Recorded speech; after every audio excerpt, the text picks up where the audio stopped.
So you've just finished up a tour in New Zealand. How did it go for you? Oh, it was awful. I'm not coming back. It was great. 5.5 weeks of fun, friendship, interesting accidents in terms of meeting unusual people with interesting things to say and learning more about, things that happened a long, long time ago in New Zealand. Even locating missing documents, which is kind of interesting. Yes, there was one of my presentations. I was talking about Macmillan Brown, who was the head of the Chancellor of New Zealand University back in the 30s and the 40s, and he stumbled upon a case of documents that came from an old um, a cave in China, which had 50,000 documents sealed in there forever, and some of them are written in languages that are now dead. He actually taught to himself to read one of these languages, decipher the documents, and it came with a map of the Pacific before the rise in sea level, like when Easter Island was actually several islands, stuff like that. And then he dies. Before that, he got his moved out of his job, obviously, because of what he was saying was anathema to academia. You can't have talk of another civilization or a post-flood civilization. So there goes his job. And I figured I'd try and make contact with his family, who's still around, not easy to find. And I found out that apparently they had sold this trunk full of all these documents in a garage sale. And you think, oh, damn it, I guess I have to have a bit more luck. Well, it turns out that one of the ladies in one of the presentations came up to me afterwards and said, I used to work at Te Papa during the national when the national government was in power quite a while ago. That trunk of Macmillan's is actually in Te Papa in one of the back rooms. All you have to do is either ask someone you trust to go and find out about it, or get to know somebody, shag somebody, whatever it takes to get in there. I will go for all three, just to get my hands on that and follow up on what Macmillan was doing, because it was very important. And again, it ties into the idea that New Zealand was not the last place to be inhabited by human beings on the planet. There's a lot much greater story going on. So that's very encouraging, and it makes the work so much more useful, because it's not just me talking and giving out information all the time. I'm learning something in return. So I think I amassed quite a few pieces of information from all my hosts that I have something's formulating in here already. There's a project in there somewhere, but so that's usually a good sign of a good tour, that I've also learned something fresh. Wonderful. I'm so excited to hear that there's a new project brewing in there somewhere and that you'll be taking your sleeping bag to Te Papa next time you visit, I imagine. Stay in there and do some Well, reading. that's right. Paper par, as the British call it. Which means something completely different when you say it like that. It means your daddy. Ah, That's not what it means. Yeah, te papa, te papa. it's all about the Yeah, intonation, perhaps?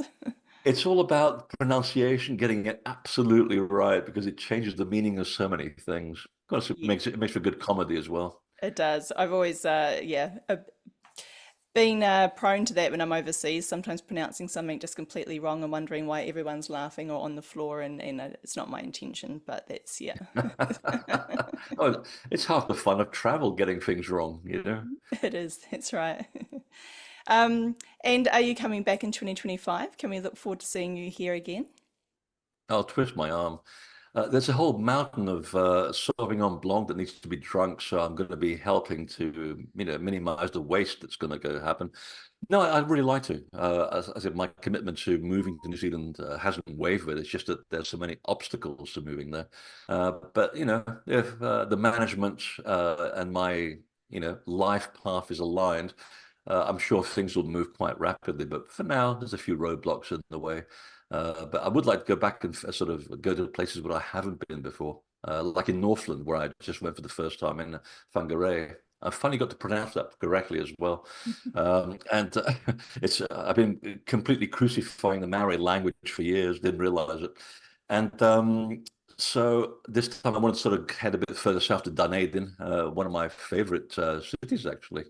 And then maybe down south to Pahia Headland and Gemstone Beach. That whole area fascinates me because there's nothing there, but yet it's so alive in terms of energy. It's very palpable. I feel very connected to the place. So it's Mm. always good to sort of do something a little bit different. Like Wanaka, I just did it for the first time. I never spoke there before. We packed the place out, which for a small town like Wanaka, that was a huge compliment. And again, and of course, the usual suspects like Auckland. I had a great turnout in Auckland and hang out with the Theosophists who put me up in the most beautiful Victorian villa.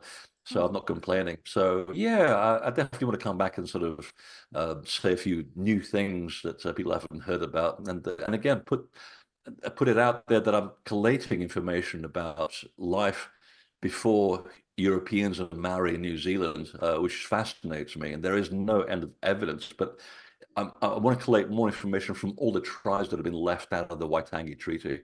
Because the winners wrote the treaty basically, and what most people in New Zealand don't know is that so many people were left out of that treaty, and they just want a voice. And I'm more than happy to provide them with a platform with which to speak their truth, even though they don't want anything in return.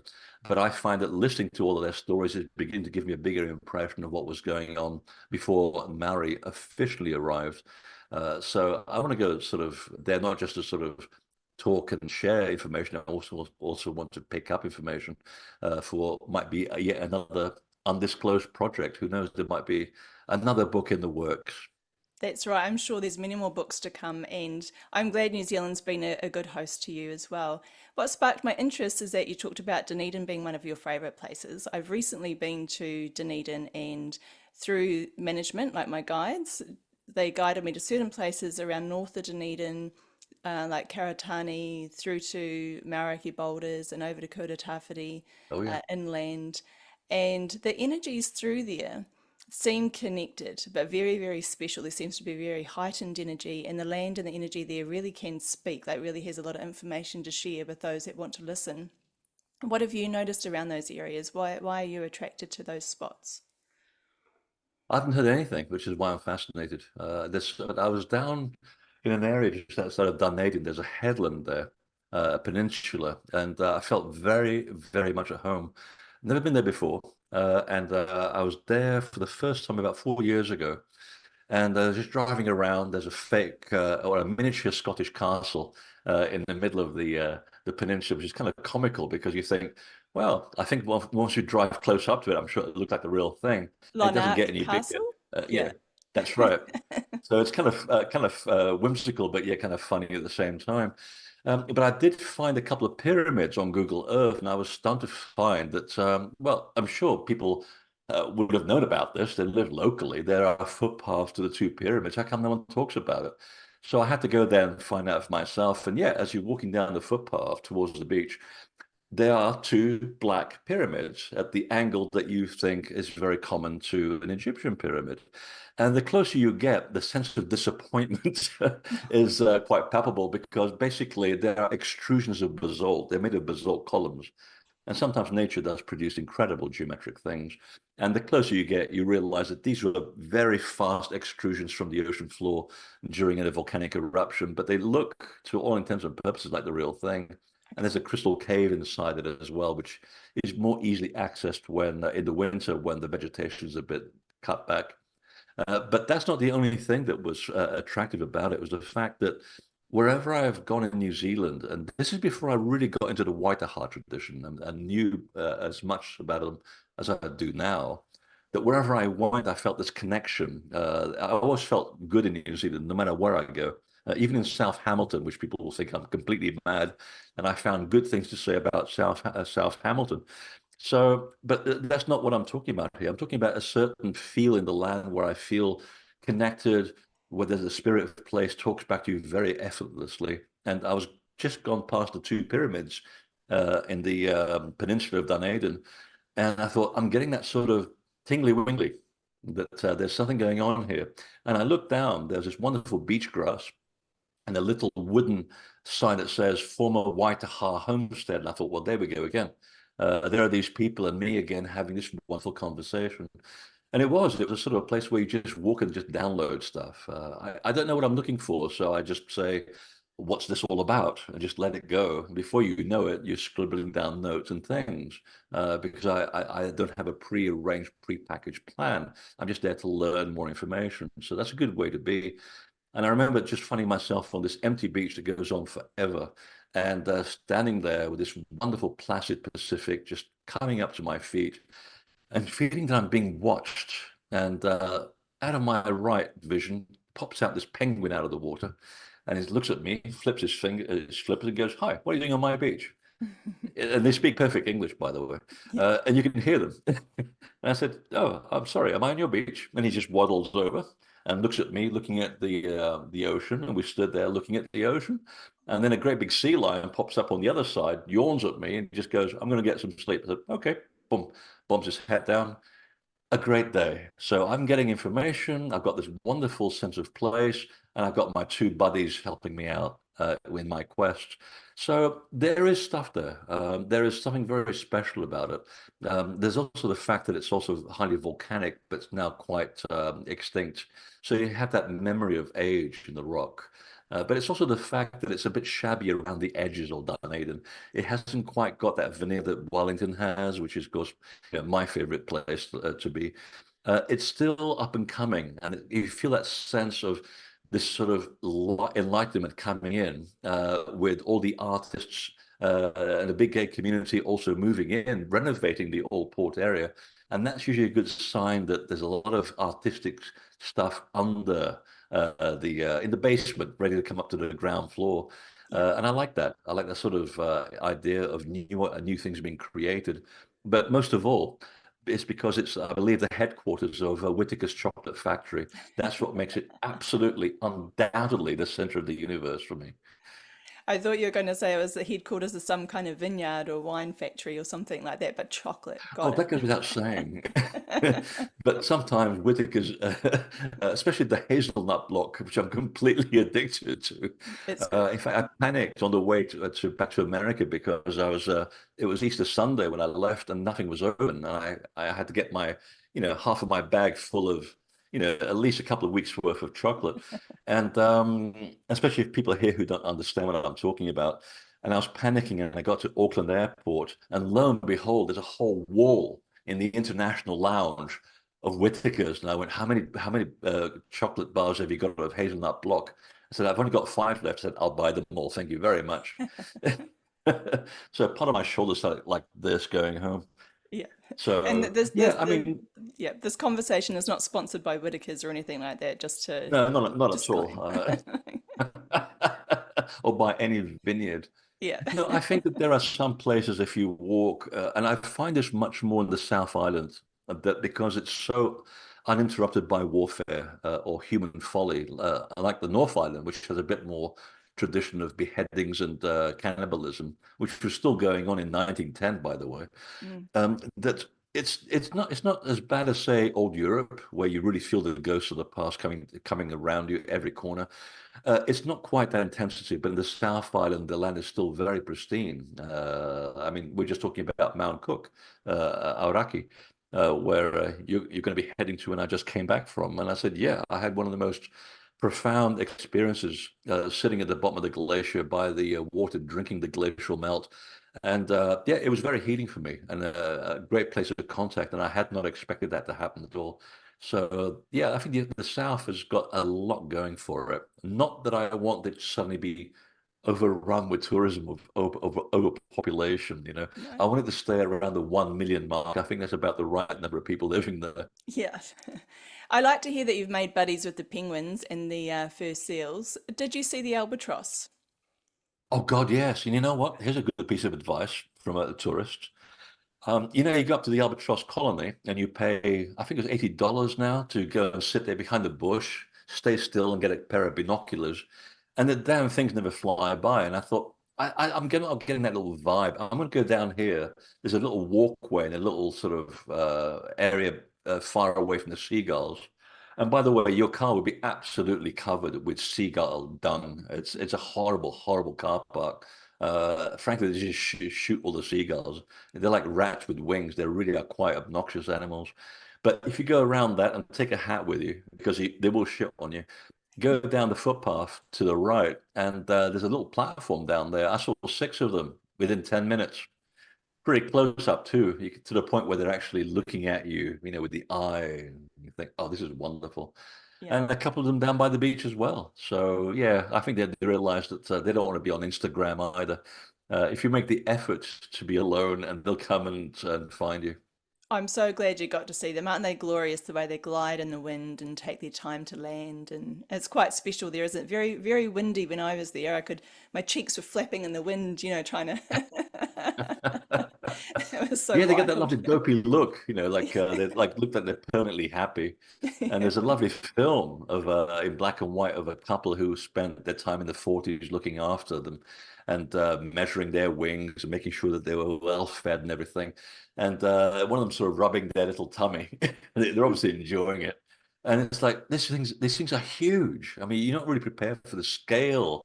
You think, well, maybe it's just a large seagull, but no, it's like this sort of Paleolithic bird that is incredibly huge Mm, and quite sort of dopey looking. And I kind of like them. I kind of feel very much at home with those kind of animals. yeah. And talking of feeling at home, it was really, really nice to see on your social media that you did really feel at peace when you're at Aoraki. And I'm curious to explore that a little bit more because from a cellular memory point of view, or maybe past lives, or maybe places you've been, or people you've been before in previous incarnations, do you feel that you felt very at peace because this is part of your home in the past? You seem to have a very uncanny ability to follow the Waitaha paths and access that knowledge, and you seem to fall right into place and feel quite at home in certain locations around New Zealand. And I do remember that story about you being born in the exact opposite place to New Zealand as well. So I'm just wondering if is that sense of peace, do you think it's connected to that, or do you think it's a kind of a different thing going on simply because of the energy of the land that you were sitting on? I think it's both. I think that it's dawning on me that there's some genetic memory going on here. And I know that we always like to have these great past life experiences, and we've all been kings, queens, and we never want to do any kind of, menial work. Um, and I always try to put that to one side as being kind of fanciful, but knowing what I do about the past and how incarnation works and life paths and everything, I have to start to admit to myself that there's something going on here. And yes, the place where I was born, which was actually in Portugal, it's the exact spot has exactly the same mythology as the Waitaha have about the Urukeu. And it's the same gods, described very tall, much taller than me, and I'm already 2 meters tall. Light skinned, they were blonde with green eyes or redhead with blue eyes. And for Christ's sake, I mean, I was blonde and I have green eyes. I mean, I'm the most un-Portuguese person you can possibly come across. And to find that I wanted to study volcanoes when I was a young lad, but didn't follow it up because it wasn't cool and you couldn't pick up girls being a geek. It's kind of ironic that when I end up in New Plymouth, that's where Taranaki is. Now, I was literally born on the other side of the planet. If you put pin right through the same longitude and the reverse latitude, that's exactly where it comes out. And Mhm. ever since I was 14, I had this really ridiculous idea to walk from Aoraki, no, not Aoraki, Akaroa, all the way across the river that goes through the plain, through the Canterbury Plains, all the way up through Castle Hill to the other side. And at 14, I've got this in my head, and here we are, what, 30 odd, 40 years. How old am I? I have no idea. 40 odd years later, 50 years later, um, learning about the Waitaha and how their tradition and the tradition of the Urukeu, that's exactly the path that they took to get up to Kuratahiti. So something's going on here, and the fact that I'm also, learning about the Urukeu being also exceptionally tall, uh, redhead or blonde, depending on which tribe is telling the story, light-skinned, not belonging here and feeling the sense of belonging every time I come to New Zealand. And it's funny because I get texts from people from the States or from London saying, "Well, does it feel strange being away from home?" And I said, "You don't realize I am home. I've come home. I get off the plane in Wellington. I am home. I can't explain it. I go to the new world. I get breakfast at my local little place down by Scorching Bay. I know exactly where I am. I know the methods. I know the transportation system. I have my dentist in downtown Wellington. I have my tailor, the library, which is my office. These things are part of who I am. And the cultural aspect, I'm completely at ease wherever I go in the country. So I'm beginning to suspect that something's going on here. There's a bit of an awakening going on. And my sensitivity to the Waitaha, not just because I feel I've always sort of championed people who are always downtrodden and who are always being silenced. It's always been a facet of my life wherever I go. But this is more than that. There's a familiarity, which is irrational. And I was talking about this with Te Porahau, who is obviously the spiritual teacher of the iwi, the Waitaha iwi. And as soon as we had a Skype conversation for the first time, he's like my lost brother. We just treated each other with such irreverence, which you usually don't do when you meet someone of that ilk. You show respect and you're very humble. No, we just got straight into this camaraderie of familiarity. Like we just know each other. Hmm. You can't explain that. And every Waitaha person I have met in the last 3 trips, there's been a lot of them.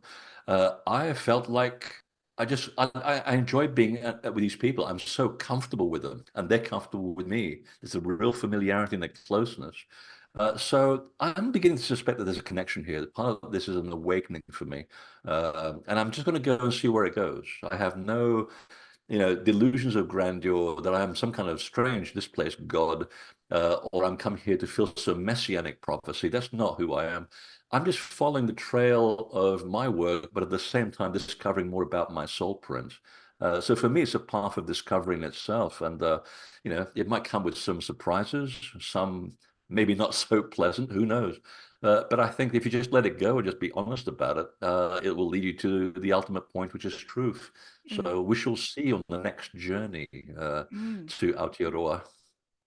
Oh, I like that word soul print that you use. That's really a nice word. I'm curious as well, like with people discovering their soul print and where you get led, because I know you've done a lot of work with things like sacred geometry and how to create your own energetic temple, for example. On my next little venture back to the South Island, I'm being very drawn to go near Mount Cook and near a lake. And but with the intention, there's a few intentions behind it. One is to make cosmic contact, and send out peace and meditate and see if extraterrestrials or other terrestrials want to make contact. Whether they do, I don't know. But I'm curious about, is there a way that I can set up the area that we meditate in to kind of heighten the energy so that contact is more possible? Is there a way that I can perhaps lay out the intention of sacred geometry, or are there certain rocks within the area that I can place in certain positions? And things like that. Like, do you have any suggestions around that? And this can be maybe something that can be applied to anyone that's sort of wanting to set up a little bit of a energy space in their own backyard or within their home if they want to meditate and sort of create peace and generate peace and send that out to the world. Yeah. Yeah, I used to spend a lot of time analyzing temples wherever I've gone around the world. I've been doing this now for 25 years or so. And it dawned on me that there's a common parameter between all these temples. They all share a common source of information, a common blueprint. And whenever I had some quiet time to myself, I'd sit there analyzing and making notes and realize that you can boil all of this down to a few basic principles that, your grandmother or your grandfather could probably apply, even though, my grandparents were illiterate. And if I could show this in a certain way where even they could understand it, that I'm actually doing the right thing. Because for me, it has to be practical at the end of it. It doesn't have to be sort of, grandiose or couched in some unknown vernacular. It has to be a practical application of this knowledge. I mean, I do believe they put these things on the face of the earth so that we could actually make use of them. So I designed this system, which is called TempleMaking, which was a full day workshop where I invite people to bring crystals and rocks, and we're going to build a stone circle. So it's a full day of head on stuff where You go into a dark room, I'll show you some slides, I'll start giving you the 7 principles behind every temple. We'll learn the basic understanding, the philosophy behind it, and then we'll go out on the piece of virgin dirt land and we'll start applying it. Now, over the course of the day, we start moving energy as well. It's amazing how quickly you can attract energy using your God-given intent. And that's the connection here. You have to believe in yourself that you can do this. Once you believe that you're a God, that's it. You're in complete control of the laws of nature.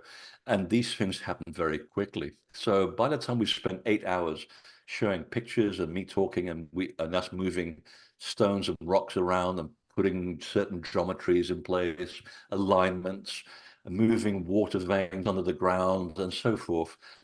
I just watch everybody sitting around the circle and going, right, now we're going to bring all these elements together. And you've got to encompass everything that you've learned in today in the next 10 seconds and then see what happens. And I just stand back. Oh, and by the way, I actually do a lot of dowsing as well to show before and after. So I'm showing the energy field that we're actually building up throughout the day. It's quite magical. And then I said, right, I want you to put all this into practice and see what happens. And it's like this atom bomb goes off in the middle of the stone circle and it actually pushes people over to the point where someone actually fall over. Wow. It's very dramatic. Of course, I didn't tell them this. And I go back another, 20 meters in the middle of nowhere with the dowsing rods, and I show them how far the energy field just moved when you put these things together. I don't do the workshop so much now. It's a lot of work and it requires a lot of parameters.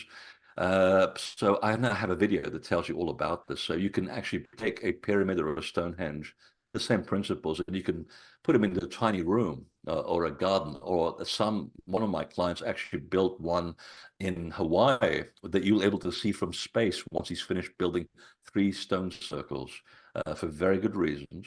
And I'm not going to give any more away for now. It's complete secrecy.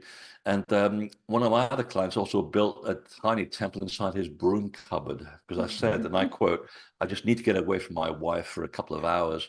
How big does the temple have to be? I said, well, it could be the size of, a little nickel. So yeah, but how do I walk into that? Well, you're thinking in terms of physical. You project your consciousness into the temple if you can't physically go into it, because this is just gross matter. It doesn't really matter.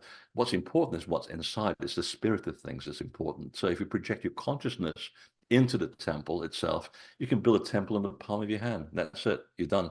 And then be careful what you ask for, because the energy that's imprinted in there now that you've built is going to multiply the intent that you take in there. So, you can't take your problems in there because it'll magnify your problems.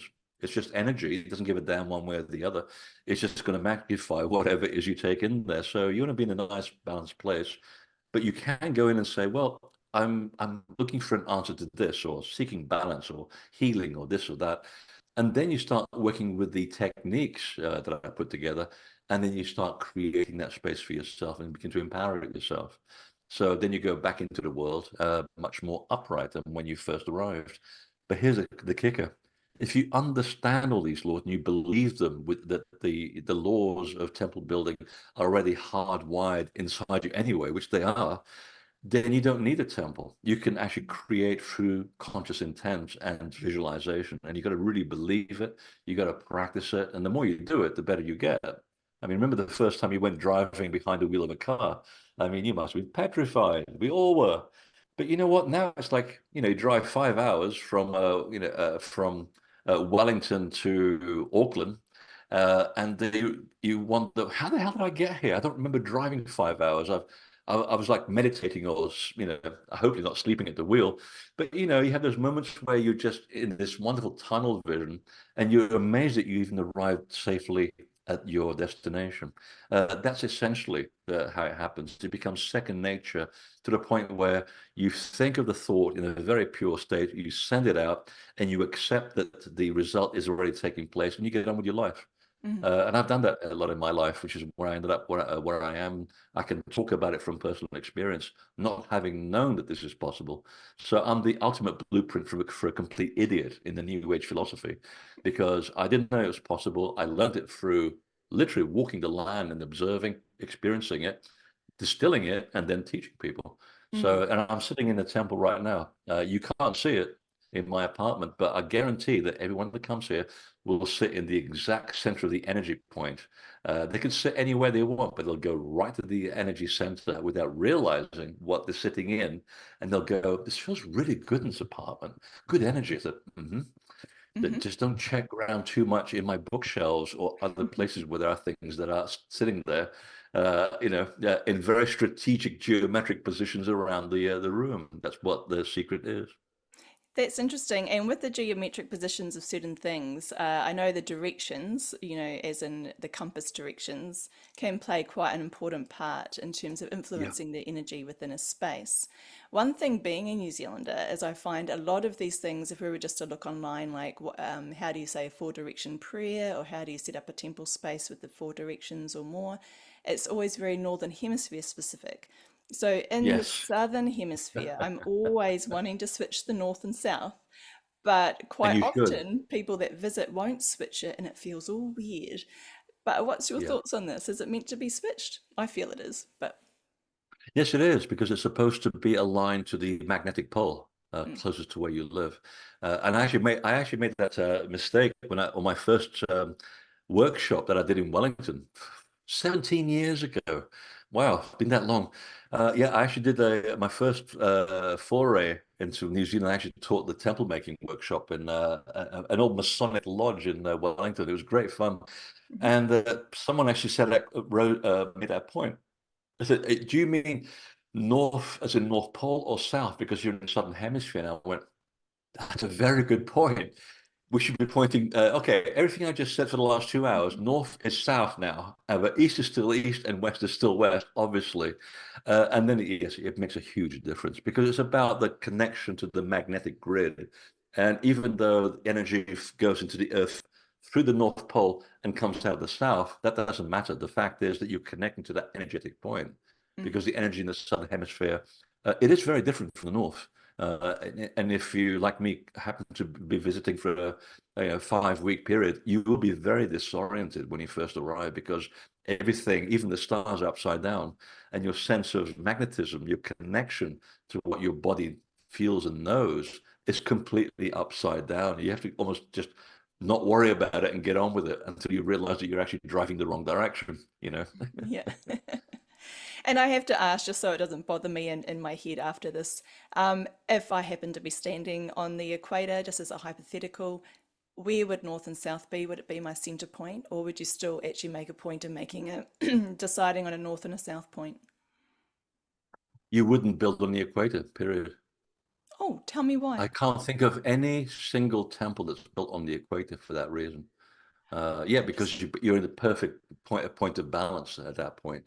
You Hmm. don't need north or south. You already are the point of balance, the point of equilibrium. I think the rules are very different, and I've not figured out an answer to that one. Yeah, I would leave it out altogether. But then again, I can't find any evidence of any temple having been built anywhere near the equator. They'll be maybe within 100 miles, 200 miles. But yeah, nothing on the equator, which is kind of unusual, isn't it? That is interesting in itself. I'm almost curious to Yeah. start exploring the architecture and see how it's different on the equator line. Wow. Okay. Exactly. And also because, I mean, if you look at the way the water goes down a plug hole, Mm, it doesn't go around the spiral. In the southern hemisphere, it goes down that way. that's Northern right. hemisphere, it goes that way. Yeah. In the, you know, in the equator, because it just goes down like that. Like, Ah. so yeah, there is a reason why there are no temples built on the equator. And I believe it's to do with that. It's not one or the other. You are in perfect equilibrium. Yeah. And Wow. you That's need in nature, you can't have perfect equilibrium in nature. You've got to have a little bit of one and a little bit of the other. Because otherwise, if you have perfect balance, energy can't move. It's static, mm, and that's no good. I mean, I know it seems contradictory in the New Age philosophy that, we're trying to achieve balance. Yeah, you're trying to achieve balance within, but if you have complete balance on the molecular level, you actually stop living because atoms have to move. If you have complete balance, there's no friction. You can't move, and the whole of the universe evolves through friction, the attraction of opposites. There's always something moving and or shaking and creating a kind of a vibration. If you have a perfect balance, well, there's nothing. mm. Nothing. It's a complete 0 point, and then well, you cease to exist. That's right. Yeah, we're talking about the positive negative charges, aren't we? Like there's always, like atoms are always positive or negative, and like batteries, if you there's always a push pull, something that creates a bit of energy movement, isn't there, between the positive negative or the male masculine, if we want to switch it into language like that. Exactly. You've got Yeah. to have movement in life. Life is not still. There's that wonderful still point when you get to the beach at full moon, and the tide is just barely moving at the water's edge, especially if there's no wind, of course. But that pretty much disappears within about an hour. You can see the tide now doing this. But Mm. there's that wonderful moment of perfect equilibrium, but it can't last because with perfect equilibrium, well, the universe will cease to be. It just freezes in time, and that's not going to be good for anybody. Mm. So you're going to have one or the other. You're going to have that wonderful wave motion side to side to keep the universe moving forward all the time. That sort of makes me a little bit more curious about how humans over time have tried to create a little bit more of a temperate environment. I don't mean in temperature, but within movement around the planet. New Zealand is known for its earthquakes and its fault line. That's a lot of movement, Yeah. can be too much. And we mentioned a little bit before off camera, so if we just sort of talk about it now, the Moai. And you mentioned these were used almost like acupuncture points, like needles going into the earth to help balance out or just, reduce perhaps some of the shaking or the movement that's associated with earthquakes around the fault line.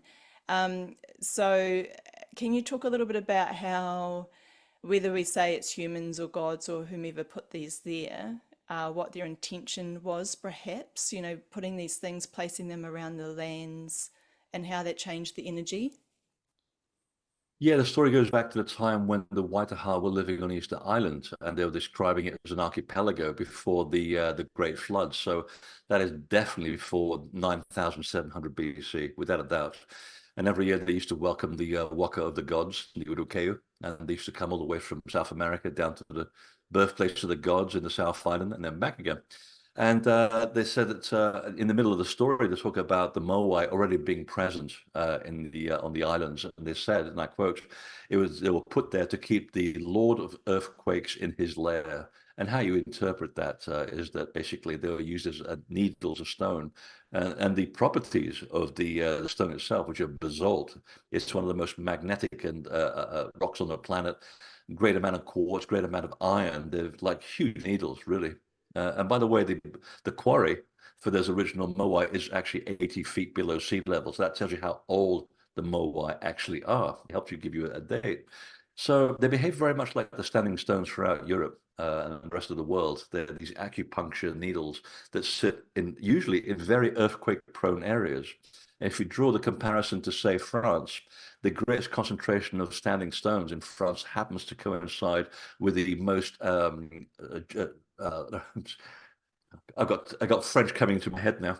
The most earthquake-prone areas of the tectonic plates in France, not in central France, but they're right on the coast. So there's a correlation there to what they were doing in France and Europe and also on Easter Island. And I suspect that the same thing was done in New Zealand when the Urukei, which are now, by now intermarried with the Waitaha after the flood, there's part of the story in the Song of the Waitaha that talks about how they brought back miniature versions of the Moai and they put them along down the spine of New Zealand from Cape Reinga all the way down through Raglan, all the way down through Lake Tekapo and Pukaki, and all the way down to Pahia Headland, not far from Gemstone Beach. So we're talking earlier that there's definitely five Moai buried throughout New Zealand. I keep saying seven for some reason. I think that there's a couple missing on my map somewhere, and I will double check this. But they are it is part of the historical record, and I don't want anybody to go digging these up. By the way, it's not a good idea. And I think the idea was that having experienced what they experienced in the middle of the Pacific during the flood, and with Easter Island being a very volcanically active area, that they would have brought the same sensitivity to New Zealand. And it helps to sort of mollify the effect of the earthquakes. Yeah, I mean, New Zealand has moved more times than anyone on the planet, I think. It's a bit of an old joke. And basically, they're kind of soothing things out because without those, the effects of the more dramatic earthquakes would be much more felt physically throughout the whole country. So they're there for a very, very good reason, and we shouldn't go around digging them up. Mm, mm. I mean, I feel very satisfied and privileged to be in New Zealand with all the beautiful energies that we've got here in the ancient rocks and all that sort of stuff that's going on. But I have to say, I'm a bit perplexed about we don't get crop circles, and I do have to wonder why is it that England, I'm Oh, just you want going, everything. yeah, I know, I do. Are you a Virgo? Aquarius, but but I I want it do. all. I do. I want to know it all, and I do know it all. No, I'm kidding. But why is it that England gets all the crop circle glory, and or am I missing out on something? Has New Zealand ever had a crop circle? I've never been aware of one. They've had a fake crop circle, which was made by a very unpleasant group of people who were hired by the British Ministry of Defence to go and debunk the whole phenomenon. And it was actually in Southland. Mm. Can't remember the name of the town. In fact, I don't even know if it was a town. I think it was actually a hotel in the middle of nowhere. And it was a highly manipulated piece of photography, which I found out from the locals, the true story, and I published the whole information. So yeah, it's notorious for that reason that there was one crop circle and it was actually man-made by the usual suspects. Mm. But no, England's not the only place. So there's 26 other countries where they used to appear. England just happens to be the greatest concentration of crop circles in southern England specifically. And it's all to do with the energy of southern England and what's there in terms of monuments.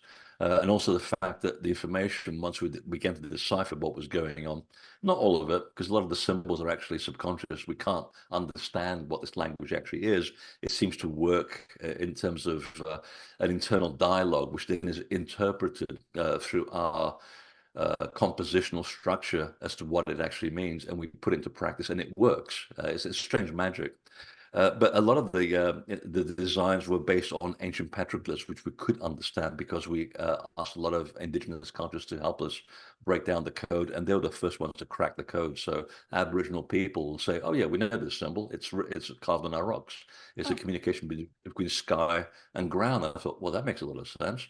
And as soon as we learned that, the crop circles evolved. It's like someone was listening to the researchers wondering, well, they've evolved their understanding. Now we can give them the next lesson. So it was an interactive phenomenon. We always felt like we were being watched all the time. It was very uncanny, strange, but at the same time quite pleasant, I have to say.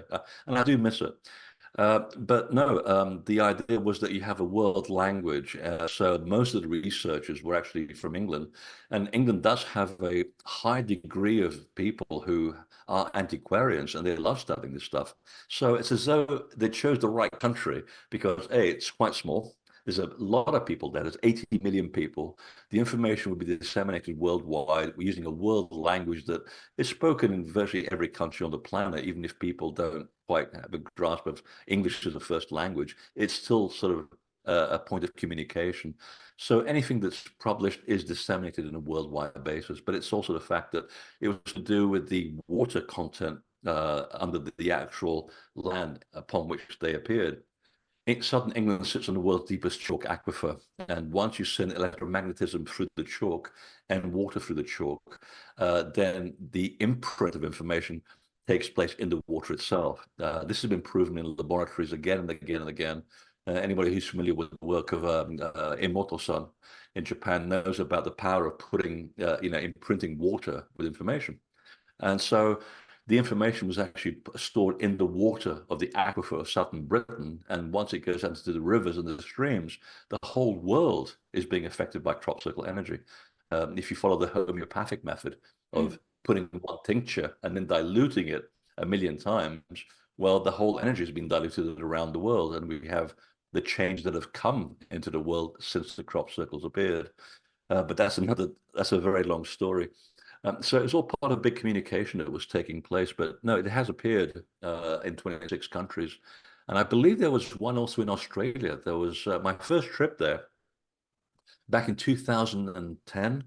We were going to Queensland and we are just outside of Brisbane. And my host said, actually, can you have a look at this land over here? We have a crop circle there, or we think it's a crop circle. And so, okay, never heard of one, but we took a drive down a country road. And I said, oh, can you stop here? I said, and the guy was about to say something. I said, why do you want to stop here? I said, I'm getting there's something going on that side of the road and that side of the road. There's two things happening here, and they're connecting, they're talking to each other. So, well, there's a crop circle right there. And there was another one on the other side of the road. We didn't tell you about that one. We want to find out what a clever clog you really were.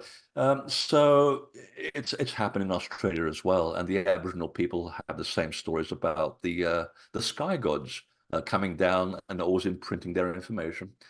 The same story appears in South Africa, where among the Zulu, they said that whenever we get the big circles of the gods, it would be a time to put down the tools. We would put a big bunting around the circle, which is huge, by the way, and we'd put down everything, and we'd basically do 3 days of honoring, remembering the old stories when we used to connect with the gods, when they used to visit as well. We'd do offerings, we'd bring food, plants, and then we remember the old stories, and then we mow the field after it's all done. And they're always looking forward to the gods returning every single year. So it's quite magical. It is magical. I'm quite curious about, is there a foreseeable next step beyond crop circles? Because you mentioned that when certain groups of people had certain amount of information built up around crop circles or the energy, then more appeared. And then, so they do appear and they obviously affect the electromagnetic field and there's information within them. Is there a step beyond that? Or is it sort of assumed that the crop circles are always going to come down and just be what they are, like crop circles with information and things like that to restructure us? Or is there kind of like another layer to it, like a next step to it that you can foresee? Oh, I already wrote about that 20 years ago. Oh, And we got that originally from channeling. The book that I wrote really was published to validate what we had in channeling. But I had to back it up with the science. That's what took a long time. And it was all there in the end. Because most people would not understand if I wrote a book about channeling. They'd think I'm completely out there, and some people would believe what I'm saying. But the idea was to bring people who were on the fence to come in and join the conversation in a very unbiased way. And what we learned very quickly was this is a piece of communication, and it has a beginning and an end. And the last genuine crop circles that I saw were in 2003. Since then, it's been mostly hoaxing. 99% have been man-made, which is a bit sad, I know. But the energy is what's important, you see. The energy has gone into the actual energy lines of the earth, and they're connecting to the local sacred sites. Because whenever you appear, a genuine crop circle appeared, it will always be on the same telluric current as the local sacred site. And suddenly, in the late 90s, people suddenly felt like they wanted to visit sacred sites. It's like we got it into our heads. Hey, there are these big stones. They were just around the corner. We never thought about it, but now I feel like going there and hanging out, having a picnic or a sandwich or meditating. And there was an awakening that took place around the world. All the sacred sites appear to have been given a bit of a boost. And that's part of the sort of the awakening of consciousness. And that was one of the underlying reasons why the crop circles appeared as a form of communication. And to quote the source or the management on this, they said that, we heard the call from humanity for help, and especially just before the Second World War. This is a very long developing story. And I think we genetically feel that we're coming to a crux point in history where nothing makes any sense again, because this has happened before. And nothing's making any sense. All systems of governance and control are falling apart. The old world is falling apart, and people are fighting over the most stupid minutiae these days. I mean, the real black and white sense of being right now, like we're butting heads against two worlds that no longer connect. Yes, because there's another paradigm waiting in the wings, and the old ways of looking at things are now butting heads. It's all very black and white. There's no gray area anymore in any part of the planet. So the idea is that you create this tension in order to break through to another paradigm. And what they were saying was, sometimes humanity just needs a little bit of assistance. We cannot intervene directly in the development of another species. That violates the first rule of the universe, which is the law of non-intervention. If you're a Star Trek fan listening on this, you'll know exactly what I'm saying, because it's called the Prime Directive. That's where Gene Roddenberry, the producer of Star Trek, got his information from. Same place I got the information from too, the management. He just wraps it in a space age theme. So we were told that this is to do with assisting humans in going by our perceived helplessness in order to empower ourselves to break through to this new paradigm. Now, They're just going to give us the clues. We have to kick the football through the goalpost because otherwise, what's the point of incarnating? If someone else comes here, little green men or whatever come here and they do the job for us, that's not how it works. We have to be the gods we're waiting for. And they've given us the information and they said, yeah, we're going to give you the information. Some of it's to do with healing, some of it's to do with geometry, some of it's new mathematics. We'll give you the schematics to a new system of propulsion that has to do with anti-gravity. And I can tell you that 3 people have built the picture on the front cover of my book and in 3D, and it defies gravity. And they're just waiting for the right political moment to bring this out. Because, people who tend to build like hydrogen power cars get run over by their own vehicle the moment they pronounce it. So they've got to Conveniently. be very careful what they're Mm. doing. And so all of this has come to pass. The management tells us this. They put the information in a crop circle. And then, and I quote, people will be used to decipher this, and some people will be used to write a book about it. Little Hmm. did I know that they're referring to little old me, and which is another long story. And yes, I've actually talked to scientists around the world who say, well, we follow those wonderful exotic numbers that you put in your book, and we put them to good use. And I said, and well, you won't believe what we've discovered. I said, well, humor me because I know exactly what you're going to discover because my job was to interpret that information, put it in writing, and let you put it into your system and think that you came up with the idea yourselves, where it actually came from the management, but you've applied it and now it's all over the place. Mm. So that's what the crop circles essentially have done already. They've spoken to millions of people who are quietly sinking and seeping the information through the network, quietly not bringing attention to themselves. Before you know it, the change will be upon us. It already is. It's just that we don't get to hear so much about it. And that's Mm. good news. If anybody is familiar with my colleague Graham Hancock, you'll know that when you stick your head above the fray, you'll get lots of arrows coming your way. So the best way to survive at this time is not raise too much of a fuss and watch it seeping through the underground network, so to speak. Before you know it, the change already will be here. Thank you for sharing that. That leads me on to sort of just the final thing I'd quite like to pick your brain about. So, over the last 4 or 5 months, I've been led by the management team because I'm an intuitive. I'm not a scientist or a researcher, but an intuitive. So, to go to certain waterways, just go to certain parts. A lot of it's been in the South Island of New Zealand, not only there, but mainly. And without me knowing until I got there and started to, sort of go through the information I was gathering, there's been a lot of a water theme and electromagnetic theme. And going around to certain parts of the South Island, it felt like the water was giving a lot of information to me, like restructuring the water within me. Not in terms of a lot of sense of my brain, in terms of me actually being able to, articulate clearly exactly the information, but I could feel it coming in just as I went to different parts of the land. Also with underground waterways. I was taken through my mind's eye to underground waterways around Kototawhiri in particular and shown things, and which led me to physically go through a cave and swim into a very dark cave through the mountain, which took a lot of trust because I could not see anything no matter how much I opened my You eyes. Just had you to don't know where hope the exit point is. yeah, I just hoped I wasn't going to put my hand on a spider or, touch an eel or something like that. Oh But dear. You it find was yourself coming out at Westland or something, it's like, wait a minute, that was 50 kilometers away. Yeah, yeah. You got to go into this, right? You never know where you're going to end up and what's going to happen. And but that's all part of the magic of it. And I'm being drawn to go back to a lake soon. And lakes are these most amazing bodies of water. They all, to me, seem to have very different information, held within them for different reasons. I feel like the next step is that the water one has been giving codes or sort of teaching me things, and other people as well. I think the next step is actually being with water, but humans also adding an intention into the water. And I don't know for what reason yet, but I feel like it's something to do with like all, the crop circles and the information and the way that the planet's moving forward. If there was one intention that we should consider as a collective group of people when we're around a certain body of water right now, what would that be? Because you're an amazing researcher and you've done this for decades. Is there an Oh, no, no intention that pressure. you...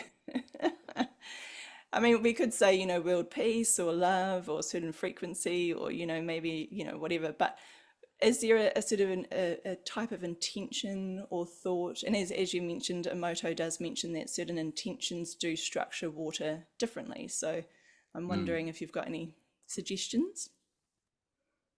I mean, you're right. I mean, it all starts with water anyway. And especially glacial water, which has been trapped for 30,000 years. It's only just now coming out in its pure form. No pollution, unadulterated by human thought. I remember there's a place called Lake, I think it's Lake Marion. It's on the way to Milford Sound, and everybody misses it. And of course, the moment I've just said that, everybody's going to go there now. Yeah. It's a hell of a hike. Take food and stuff with you. And I remember just sort of getting up to this incredible green lake, and then realizing I've run out of water. And I figured, well, another 20 minutes, I can walk to the waterfall that's coming out of the glacier on top of the mountain, and I can go and refill my things. Well, you get there, by which time it's already 4.5 hours. And I was a bit more fit back in the day. But and I will go and do it again because it's a beautiful place. And I'm standing there now. You got this wonderful vibe of the water, and it's clean. You can smell the mineral. You Mm, can just smell it in the air, and the oxygen is coming out for the first time in mm, 30,000 years. And you figured, well, there's nobody around. You got the whole mountain to yourself, and you just take your clothes off, and it's going to hurt because that water is bloody cold, and you don't care. You just stand under this incredible shower, and the moment the water hits your mouth, you start drinking it, and it's like an addiction. It's like a cocaine habit. Not that I know anything about a cocaine habit. I'll just say that. But you start getting the oxygen, the mineral hitting your taste buds, and you keep drinking it and drinking and drinking, and you're getting a high. So to put the intention into something like that, whether it's at the Mount Cook Glacier or at Lake Bukaki or Lake Tekapo, the headwaters of those lakes, then is to really start with a very pure source to begin with. Whatever you put in there is going to be magnified a million times. So that's a good place to start to begin with. What you should do in terms of the intention, now that if I knew, I would be a god. And I'll be honest about it. I don't know. I mean, my inclination is always to ask for the light to overcome the dark, but then I'm not imposing my will on people who came here to work with the dark. Now, I don't do the dark, but I also appreciate that it's the opposite of who I am. And I have no right to impose my will, no more than they have their right to impose their will on me. So what I'm doing there is thinking, well, wait a minute. If I'm putting in the light, I'm negating 50% of people on this planet who are not working with the light, but they have a right to exist too. I mean, they're here, they're souls like me. So who am I to impose my will? So I would say balance. I would ask for balance because then you let the straws fall where they may. And that's where human intention comes in, and you sort of follow the rhythm of the soul print. Because we all came here to do different things, I believe. Some of us are more developed than others. Some of them are quite old souls, some are young souls, but they have a right to exist. And I might not agree with them.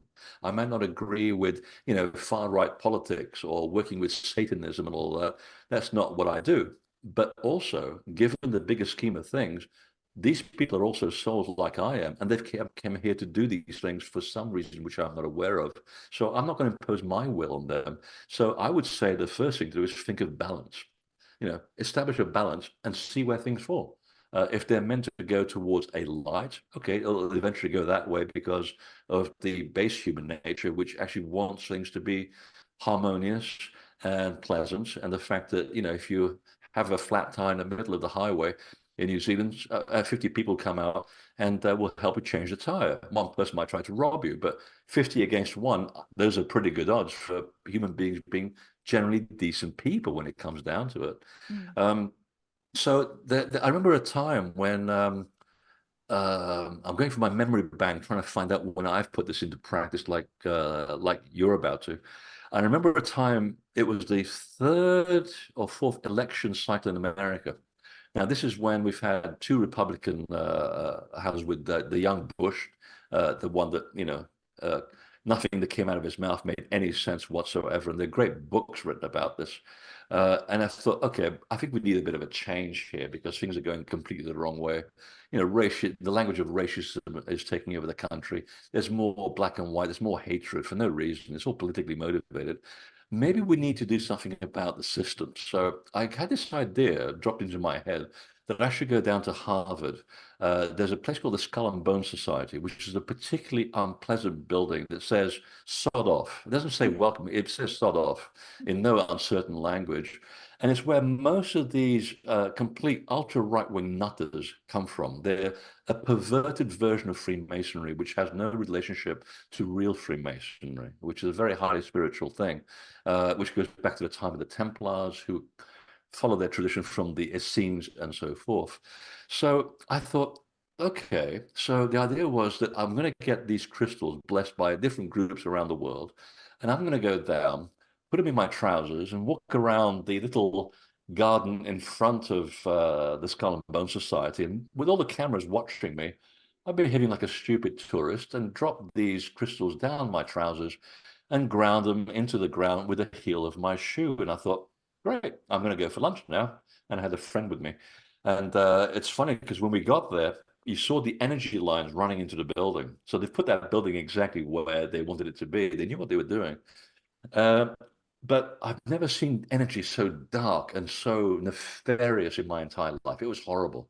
You Mm. felt sick just looking at it. So, and I remember asking people, we need to create change, but we also can't impose our will. And most people chose to imprint the idea of balance into the crystal. That's what all these groups did. And I said, right, we'll put them in. Let's go for lunch. Came back after lunch, and the energy changed to complete neutral. It was this clear, wonderful energy.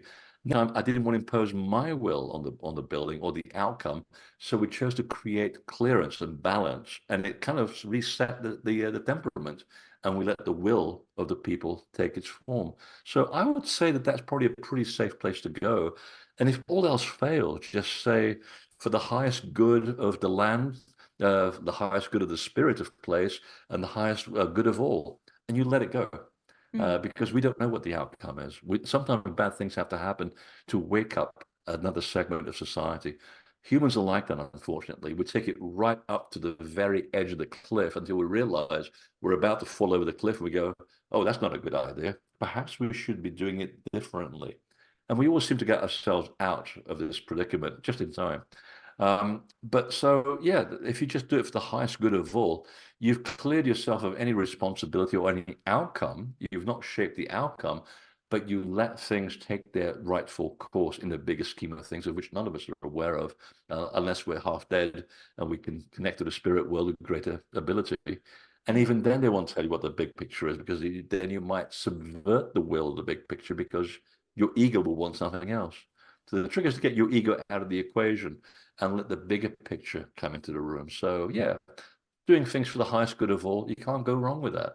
I think that's really, really good advice. And I think in nature everywhere, when nature is left to it, it always finds its own balance eventually, given enough time Exactly. and as long as we don't intervene too much.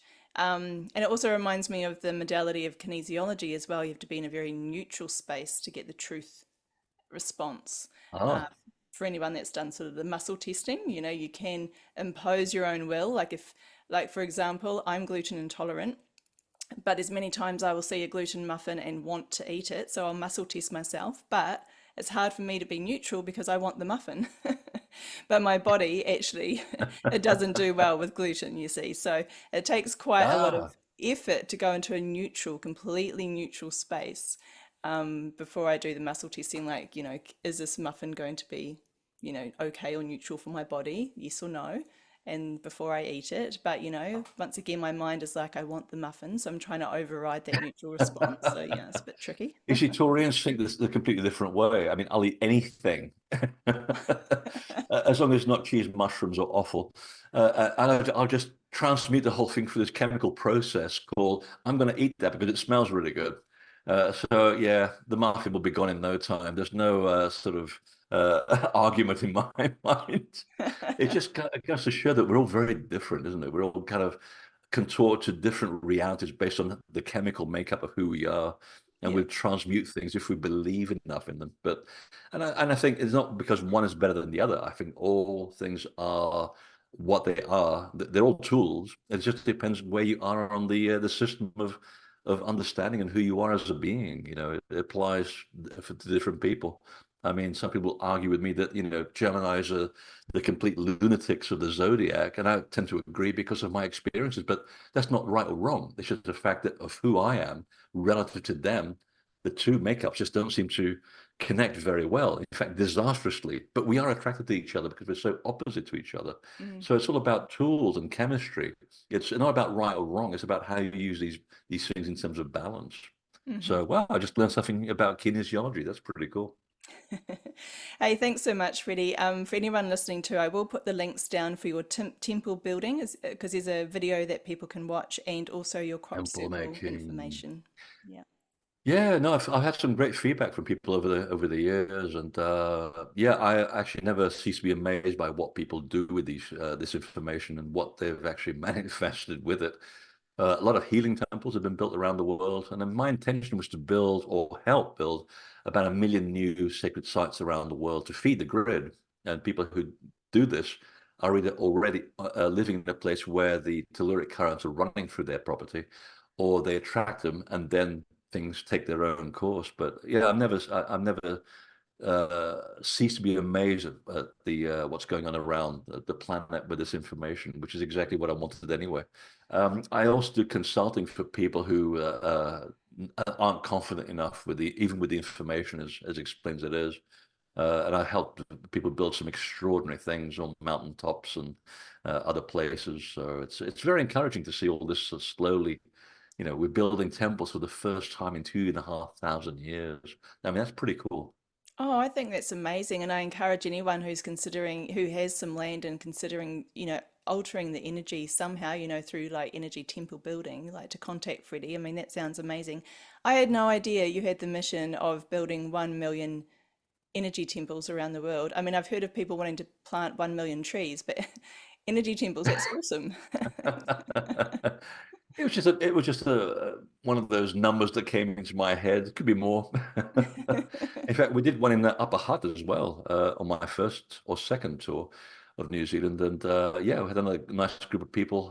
There was a garden there. We built a stone circle throughout the day, and they went off and implemented it all the way around Wellington and the whole area. And there's people now with their own little private sacred sites on their property. So, and in apartments, even inside their apartments. So it's good. It's very encouraging to see that this stuff is actually being used in a very practical way. It makes me feel good that all this 25 years of hard work hasn't been a waste. It hasn't been a whole bunch of hot air, a lot of words, and no action. I want to see things in action, and then I can say Absolutely. one day when I die, I made the place of 1% better than when I found it. You can't ask for more than that. Yeah. Oh, the information that you've imparted, with us in society is just timeless, and it's amazing that we've got access to this information now. So, on behalf of Oh, humanity, thank thank you. you, Freddie. Oh, okay, I'll be back. Please. All Yeah, right. please help us drink this glut of Sauvignon Blanc in New Zealand because we've got so much wine we can't even sell it. Oh, I can help you with that. Absolutely. Thanks so much for your time, Freddie. Well, thanks for having me, Gina.